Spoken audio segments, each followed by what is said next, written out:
कि मैं भाई दीपक कुमार नायक और एक वीडियो के साथ। तो आपने जो लास्ट मेरा वीडियो देखा होगा कि शेखर डेविड और जो पास्टर एलाइजा सिंह, उनका जो मानना है कि ट्रिनिटी नहीं है, उसको तो मैंने साबित कर दिया कि ट्रिनिटी बिब्लिकल है और सारे अपोस्टल्स ने ट्रिनिटी को माना है।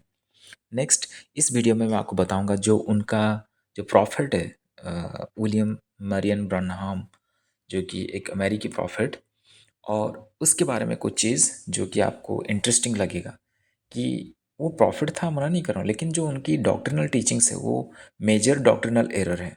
तो आज इस चीज़ को हम अच्छे से समझते हैं। तो देखिए, मैं इसमें आप देखे होंगे उनका जो फॉलोअर्स रहते हैं वो यही बोलते हैं कि मलाकी जो ओल्ड टेस्टमेंट का आखिरी किताब, मलाकी भविष्यद्वक्ता 4-5 जिसके बारे में लिखा गया, वो जो एलाइया भविष्यद्वक्ता के बारे में लिखा गया है वो विलियम मैरियन ब्रनहाम है, जो कि वो एलाइजा के स्पिरिट के साथ काम किया और उनका जो मिनिस्ट्री था अ, वो कम्प्लीटली फुलफिल करता है जो मलाकी 4-5 को, और बहुत सारे रेवलेशन का, बुक ऑफ रेवलेशन को भी 10 बताते हैं कि वो विलियम मैरियन ब्रनहाम के लिए ही वो स्पेसिफिक भविष्यवाणी किया गया था, जो कि उनका मिनिस्ट्री में पूरा हुआ। तो ये उनके जो फॉलोअर्स हैं, जो कि अंधे बोलूँगा या तो ब्लाइंड बिलीवर्स। तो चलिए, अ, आप समझते हैं इस चीज़ को। तो देखिए, मलाकी 4 मेरे यहीं स्क्रीन पे है। तो मैं हिंदी में पढ़ लेता हूँ, क्योंकि देखिए मलाकी में 1 2 3 4 5 6 6 उसकी जो स्क्रिप्चर्स है, वर्स है, उसको मैं रखा हूँ। हिंदी में पढ़ लेता हूँ। 4 को पढ़ता हूँ, मलाकी 4, 4 का 4। मेरे दास मूसा की व्यवस्था अर्थात जो जो विधि और नियम मैंने सारे इसराइलियों के लिए उसको होरे में दिए थे, उसको स्मरण रखो। ये क्या चीज़ बोल रहे हैं, जो कि हम इंग्लिश में पढ़ लेते हैं। Remember the law of my servant Moses, the decrees and laws I gave him at Horeb for all Israel. तो इसराइलियों के लिए खुदा ने मूसा के जरिए नियम कानून दिया, जो डिक्रीज एंड लॉज मूसा के जरिए सारे यहूदी जातियों के लिए दिया, इसराइल के सारे इसराइलियों के लिए दिया। कहाँ पे दिया? Mount Horeb. तो वो चीज़ हम समझ आते हैं, इसराइल के लिए दिया। फिर 5वें वाक्य में हम आते हैं, see I will send the prophet Elijah to you. मैं एलाइया भविष्यद्वक्ता भेजूंगा before that great and dreadful day of the Lord comes. तो यहाँ पे देखिए, मैं कहाँ पे भेजूंगा? ये आई कौन हो गया? फर्स्ट पर्सन, खुदा बोल रहा है, यहोवा खुदा। I will send the prophet Elijah to you. ये यू कौन है? एक इंसान को नहीं, क्योंकि अंग्रेजी में जो यू होता है वो सिंगुलर में भी यू है, प्लूरल में भी यू होता है। तो उसका जो पहले वाला जो वाक्य है, फॉर ऑल इज़राइल के लिए दिया, मोसेस के जरिए, मूसा के जरिए मैं सारे इजरायलियों की जातियों के लिए दिया नियम कानून। उसी इजराइल को यहाँ पे फिर से रिफर कर रहे हैं वो, कि उसी इजराइल को, इसलिए मैंने लिखा यू रिप्रेजेंट इजराइल। तो उसी इजराइल को मैं एलिया भविष्यद्वक्ता दूंगा। कब दूंगा? Before the great and dreadful day of the Lord comes. देखो मैं पढ़ लेता हूँ। देखो, यहोवा के उस बड़े और भयानक दिन के आने से पहले मैं तुम्हारे पास एलिया नबी को भेजूंगा। तुम्हारे पास, ये तुम्हारे पास कौन है? इजराइल के पास भेजूंगा, ठीक है। अभी उसका मिनिस्ट्री क्या रहेगा? जो एलिया भविष्यवक्ता की आत्मा से जो काम करेगा, क्योंकि एलिया तो उस टाइम पे बहुत पुराने टाइम पे था। तो ये जो, क्योंकि ओल्ड टेस्टमेंट के न्यू टेस्टमेंट पढ़ते हैं डायरेक्ट मैथ्यू से चालू होता है। तो 6वें वाक्य को हम पढ़ते हैं, he will turn the hearts of the parents to their children and the hearts of the children to their parents. तो उसका मिनिस्ट्री क्या रहेगा? वो क्या करेगा? और वो कौन? जो भविष्य वक्ता एलिया के स्पिरिट से जो मिनिस्ट्री करेगा, उसका काम क्या रहेगा? और वो माता पिता के मन को उनके पुत्र की ओर, और पुत्रों के मन को उनके माता पिता की ओर फेरेगा। ऐसा ना हो कि मैं आकर पृथ्वी को सत्यानाश करूं, जैसे कि हम पढ़ते हैं इस 6वें वाक्य में। तो आप समझ में आ गया, परमेश्वर ने इज़राइल को दिया था सारे नियम कानून, वही इज़राइल को वो देंगे एलिया भविष्यद्वक्ता। क्यों देंगे? ताकि उसके ऊपर विश्वास करके जो माता पिता का मन है वो पुत्र की तरफ फिरवाएंगे, और जो पुत्रों का मन है वो माता पिता की ओर फेरेंगे। तो ये उनका मिनिस्ट्री रहेगा, मिनिस्ट्री का ऑब्जेक्टिव रहेगा। क्लियर हो गया? तो देखिए, तो इसको मैंने हिंदी में पढ़ा और वही चीज़ मैंने इंग्लिश में यहाँ पे लिख दिया था, तो इसलिए मैंने आपको बोल दिया क्लियर। अभी हम समझते हैं जो विलियम ब्रनहाम के फॉलोअर्स हैं। देखिए ये चीज़ क्लेम विलियम ब्रनहाम तो नहीं करता है, लेकिन मैंने जितना देखा उसके फॉलोअर्स क्लेम करते हैं कि मलाकी 4-5 का जो एलिया भविष्यवक्ता बोला जा रहा था, वो यही विलियम ब्रनहाम है, जो कि प्रभु के आने से पहले ड्रेडफुल डे, मतलब उनका मानना है कि जो ग्रेट ड्रेडफुल डे लॉ है, ये रैप्चर है। रैप्चर से पहले वो मरियम ब्रनहाम जो कि आखिरी नबी है, उनको उनका मानना है, उनके फॉलोअर्स का मानना है, और एलिया भविष्यद्वक्ता की आत्मा से वो कार्य करेंगे। ठीक है, तो अभी उनकी मिनिस्ट्री को समझते हैं। देखिए, Malachi 4:5 was fulfilled by William Branham in 1900s after he got into ministry. तो हम उनका जो अगर इतिहास पढ़ें, उनकी जन्म अमेरिका में हुआ था, जो कि आप सब ने जानते होंगे, मैं उसके ऊपर स्टडी थोड़ा बहुत मैं किया हूँ। और तो ये जो टाइमलाइन है, इस टाइमलाइन से थोड़ा-सा समझ में और ज़्यादा क्लैरिटी मिलेगा। तो आप देख सकते हैं मलाकी लगभग यीशु से 430 साल पहले था, ठीक है? 430 बीसी अप्रॉक्स। अभी बहुत सारे लोग ये सोचते हैं कि जो साइलेंट पीरियड है, जो 430 साल का साइलेंट, 400 साल बोलते हैं, 430, वो क्यों साइलेंट पीरियड था? तो देखिए, मैंने अपने स्टडी से जितना रिसर्च किया हूँ, मूसा जब इज़राइली जो हिब्रूज़ जब मिस्र के गुलामी में थे, 430 साल के बाद उनकी आज़ादी हुआ था। किसके द्वारा? मूसा के द्वारा। ठीक वैसे ही यीशु, क्योंकि यहूदी जो जाति है उनको चिन्ह चिन्ह पे वो ज़्यादा भरोसा विश्वास करते हैं, तो परमेश्वर उनको चिन्ह दिया, वही 430 साल का एक गैप दिया, जो कि साइलेंट पीरियड्स। आप अगर टाइमलाइन देखोगे तो लगभग 430 ही है। क्यों 430 है ओल्ड टेस्टामेंट में और न्यू टेस्टामेंट में 430?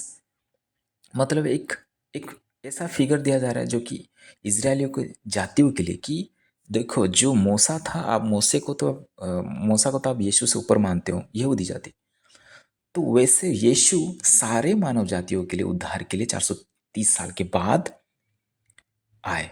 मतलब मला की टाइम से मैं बात कर रहा हूँ, जिससे कि मूसा को भेजा गया इजरायली जातियों की जो वो स्लेवरी में थे, उनकी उद्धार के लिए। ठीक वैसे यीशु को 430 साल के बाद भेजा गया सारे मनुष्य जाति के उद्धार के लिए।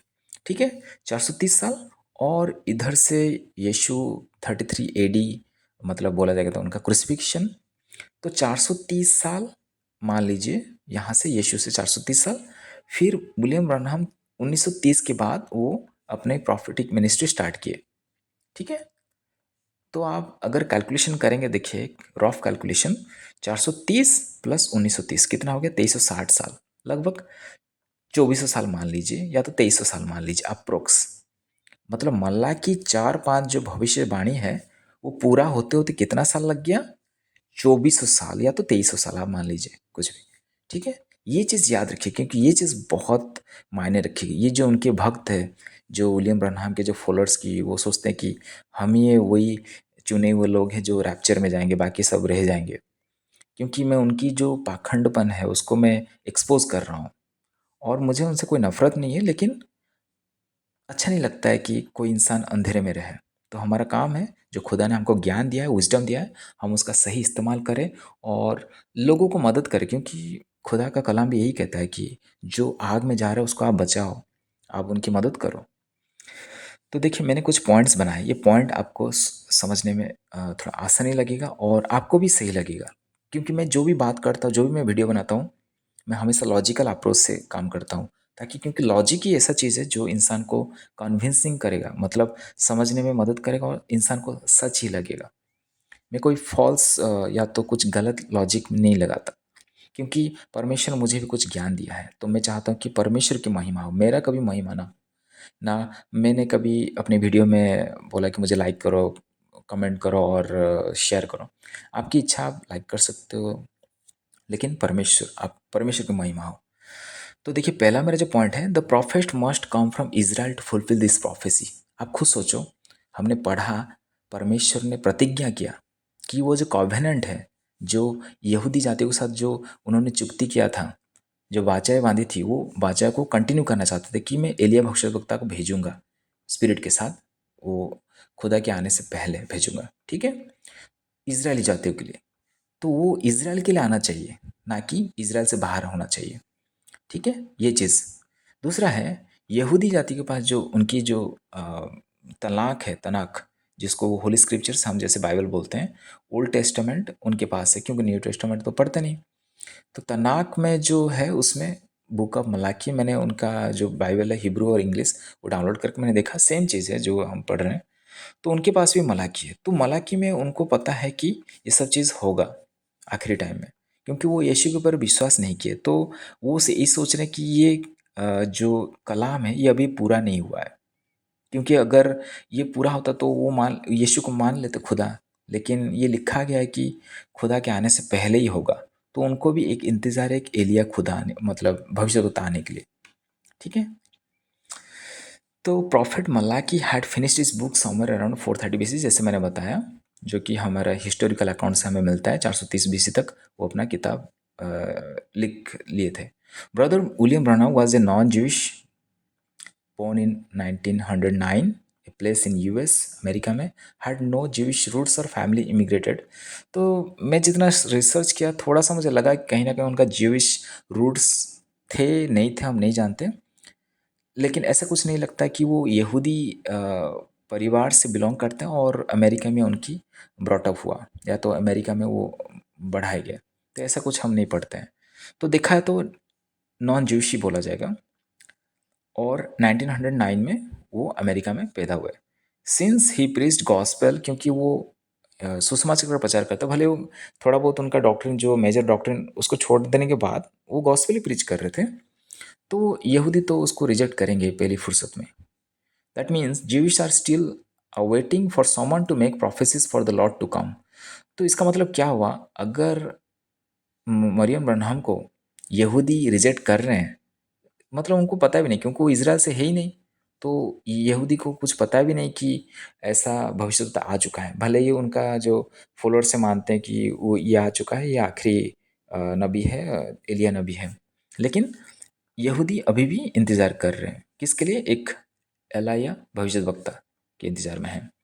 God would not make such mistake by sending someone out of Israel where it doesn't make any sense. आप खुद सोचो, जिस खुदा ने कॉवेनेंट जो बाचा को कंटिन्यू करने के लिए बोला कि मैं इज़राइल को दूंगा, लेकिन वो इज़राइल से बाहर कहाँ पैदा हुआ? अमेरिका में पैदा हुआ। तो ये इसमें खुदा कोई सेंस बनता है? इसमें कोई लॉजिक है? मैं बोलूँगा कि वो इंसान मैं इज़राइलियों को दूंगा, जबकि वो इज़राइल उसको पता भी नहीं, इज़राइलियों को कुछ पता ही नहीं। तो उस मतलब वो तो फिर कैसे फुलफिल हुआ वो कलाम, वो प्रॉमिस नहीं हुआ ना। तो आठवें जो मेरा पॉइंट है, God had promise to send a prophet to Israel but it seems God has not fulfil his promise yet. परमेश्वर ने इज़राइल को प्रॉमिस किया था कि मैं एक भविष्यद्वक्ता दूंगा, लेकिन ऐसा लग रहा है कि ये अभी तक पूरा हुआ नहीं हुआ। 9 पॉइंट है, a prophecy must not take such a long year to come to pass. 2360। देखो, एक भविष्यवाणी इतना साल कैसे लग सकता है? हाँ, मैं मानता हूँ जेनेसिस से तब से बहुत सारा भविष्यवाणी अभी भी पूरा हो रहा है, बहुत सारा पूरा हो चुका है, और प्रकाशित वाक्य को बहुत सारा भविष्यवाणी पूरा होने वाला है। जैसे कि मैं आपको एक बताऊं, जैसे कि Jesus second coming for rapture. अभी रैप्चर, जबकि हम रैप्चर के बहुत क्लोज में हैं, करीब टाइम में हैं और अंत के दिनों में जी रहे हैं, लगभग 2000 साल के अंतराल के बाद हम एक्सपेक्ट कर रहे हैं कि यीशु आने वाले हैं। 2000 साल। और इस इनका कितना साल लगा पूरा होने में? 2360 साल। मतलब यीशु से और ज़्यादा 360 साल लग गया। आप खुद सोचो ये किस तरीके से इनका लॉजिक है। मतलब एक भविष्यवाणी पूरा होने के लिए मलाकी ने लिखा वो पूरा हुआ 2360 साल के बाद। इतना टाइम लग गया। 10वां मेरा पॉइंट है, no one in the Bible to testify prophet William Marrion Branham of his prophetic ministry. किसी ने भी क्या विलियम ब्रनम के बारे में कोई हिंट्स दिया या बाइबल में, न्यू टेस्टामेंट की? हाँ, एक भविष्यवक्ता अमेरिका में पैदा होगा, एक जेंटाइल्स भविष्यवक्ता, क्योंकि मतलब यहूदी जाति तो नहीं है वो, जेंटाइल्स भविष्यवक्ता कि ब्रनहम के नाम पे कुछ भविष्यवाणी किया गया? बिल्कुल नहीं है। कोई भी ऐसा भविष्यवाणी स्पेसिफिक फॉर विलियम ब्रनहम नहीं, आपको नहीं मिलेगा। 11 नंबर मेरा पॉइंट है, John the Baptist will never have a half ministry, क्योंकि इनके जो फॉलोअर्स हैं उनका मानना है कि जो एलिया भविष्य, मतलब विलियम ब्रनहम का जो मिनिस्ट्री रहेगा, ये आधा जो है, ये आधा मिनिस्ट्री जो जैसे कि माता पिता के मन को पुत्र की ओर जब फेरेगा, ये पूरा किया जॉन द बैप्टिस्ट, जैसे कि हम माथ्यू और गॉस्पेल में पढ़ते हैं। और आधा जो है, and the hearts of the children to their parents, ये जो आधा मिनिस्ट्री का जो आधा है हिस्सा, ये पूरा किया ब्रनहम ने पूरा किया, ये उनका मानना है, उनके फॉलोअर्स का मानना है। आप खुद सोचो, आधा जॉन द बैप्टिस्ट ने पूरा किया और आधा जो बच गया वो मतलब लगभग 2000, हाँ बोल सकते हैं लगभग 2023 साल के बाद आके और एक आदमी इंसान जो विलियम ब्रनहम आके पूरा किया। मतलब आप सोचिए किस तरह का लॉजिक है। मैंने इसलिए लिखा John the Baptist will never have a half ministry, आधा मिनिस्ट्री नहीं देंगे कि parents to children and children to parents by someone else. ठीक है, तो ये मेरे कुछ 11 पॉइंट्स थे जो कि आपको भी सही लगेगा। तो इससे हम पता चलता है William Branham will never be the prophet Elijah that Malachi talked about. तो इससे हमें ये पता चलता है कि विलियम ब्रनहम वो मलाकी 4:5 का भविष्यवक्ता नहीं है जिसके बारे में इनके फॉलोअर्स क्लेम करते हैं, बोलते हैं कि वो मलाकी 4:5 है। तो बहुत खुश हो जाते हैं कि वो कि मलाकी 4:5 को ब्रनहम ने पूरा किया, फुलफिल किया। तो आप क्या समझ सकते हैं ये जो मलाकी 4:5 है किसके लिए लिखा गया था? तो आप देखोगे तो आपको जॉन द बैप्टिस्ट ही मिलेगा, क्योंकि यीशु ने उनके बारे में गवाही दी है। यीशु ने ब्रनहम के बारे में कोई गवाही नहीं दिया है। तो हम मत्ती 11:14 पढ़ेंगे, for all the prophets and the law prophesied until John, and if you are willing to accept what I say, वो एलिया है। कौन? यीशु बोल रहे किसके बारे में? जॉन द बैप्टिस्ट के बारे में बोले, वो एलिया है, the one the profit said would come. ये वही है वन, ठीक है, ये एक ही है, वही है जो one of the profits, the one of the profits said would come, जो भविष्यवक्ता ने बोला था, क्योंकि यशायाह भविष्यवक्ता भी बोला था एलिया की आएगा बोल के एक। तो वो जॉन द बैप्टिस्ट के बारे में गवाही दे रहे हैं यीशु मसीह। फिर लूका 1:17 पढ़ेंगे, he will go on before the Lord in the spirit power of Elijah to turn the hearts of the father to their children and disobedient to the wisdom of the righteous to make ready a people prepared for the Lord. तो जो John the Baptist हैं वो यीशु मसीह के लिए रास्ता तैयार किए, हम सबको पता है। तो आप देख पा रहे हैं वही है, स्पिरिट पावर ऑफ एलाइजा के साथ काम करेंगे। फिर लुका 7:26-28 आप पढ़ोगे तो वहाँ पे लिखा है, there is no one greater than the John. ये कौन बोल रहा है? यीशु मसीह उसके बारे में, क्योंकि ये रेड कलर में है। आप जो न्यू क्लासिकल ट्रांसलेशन है उसमें आपको मिलेगा। तो जॉन के बारे में गवाही कौन दे रहे हैं? यीशु मसीह गवाही दे रहे हैं। माथ्यू 17:12 से 13 पढ़ोगे, but I tell you that Elijah has already come, एलिया आ चुका है, ठीक है, and they did not record, वो उन्होंने उसको पहचाना नहीं। He was speaking to them about John the Baptist, कि यीशु किसके बारे में बात कर रहा था? जॉन द बैप्टिस्ट के बारे में। तो हम देख पा रहे हैं ये सारे कलाम जो है गवाही दे रहा है कि जो मलाकी 4:5 जिसके बारे में लिखा गया वो जॉन द बैप्टिस्ट के लिए लिखा गया, ना कि विलियम ब्रनहम के लिए, कि वो जॉन द बैप्टिस्ट आधा पूरा करेगा और आधा जाके 2300 साल के बाद आके और एक आदमी पूरा करेगा। तो देख सकते हैं इनका जो लॉजिक है खत्म है इनका लॉजिक। आप देख पा रहे हैं 430 साल और 1930, 2360 साल के बाद ये भविष्यवाणी पूरा हुआ। आप खुद सोचो, ये आप अगर ठंडे दिमाग सोचोगे ये सारे पॉइंट्स मुझे जस्टिफाइड और लॉजिकल लगा, क्योंकि मैंने खुद स्टडी और रिसर्च में किससे कॉपी अभी नहीं करता हूँ। और परमेश्वर ने जो ज्ञान दिया है उस ज्ञान से पर लोगों को जैसे सही शिक्षा मिले, और मुझे अच्छा नहीं लगता मैं कोई गलत शिक्षा दूँ।